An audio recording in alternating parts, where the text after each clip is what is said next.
أول تعليق من بدر بنون في معسكر النادي الأهلي في المغرب.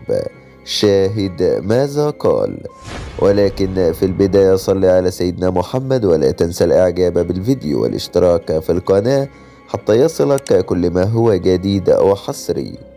بدر بنون لاعب الرجاء والأهلي السابق يؤازر لاعب الأهلي اليوم بزيارة مفاجئة للجميع في معسكر تدريب الأهلي بالمغرب، ويدلي بتصريحات مثيرة نقلها الموقع الرسمي للنادي الأهلي منذ قليل. قال بدر بنون: أنا سعيد جدا بالتواجد في وسط زملائي اليوم في مران النادي الأهلي. نحن على تواصل دائم منذ رحيلي من الفريق وحتى وقتنا هذا. لقد تعلقت بحب النادي الأهلي منذ قدومي إلى مصر، وكان لدي حلم من وأنا صغير، وهو تحقيق لقب دوري أبطال إفريقيا، فاخترت المكان المناسب لتحقيق هذا الحلم، وبالفعل جئت إلى النادي الأهلي وحققت حلمي في أول موسم لي مع الفريق.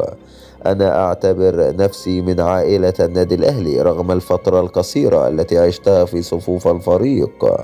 أتابع مباريات الأهلي في كل البطولات سواء المحلية أو القارية أو العالمية. لدي ثقة كبيرة في لاعبي الأهلي بأنهم قادرون على تحقيق اللقب الإفريقي هذا العام. ابني الصغير مجنون بحب النادي الأهلي ويحلم باللعب في صفوفه في المستقبل.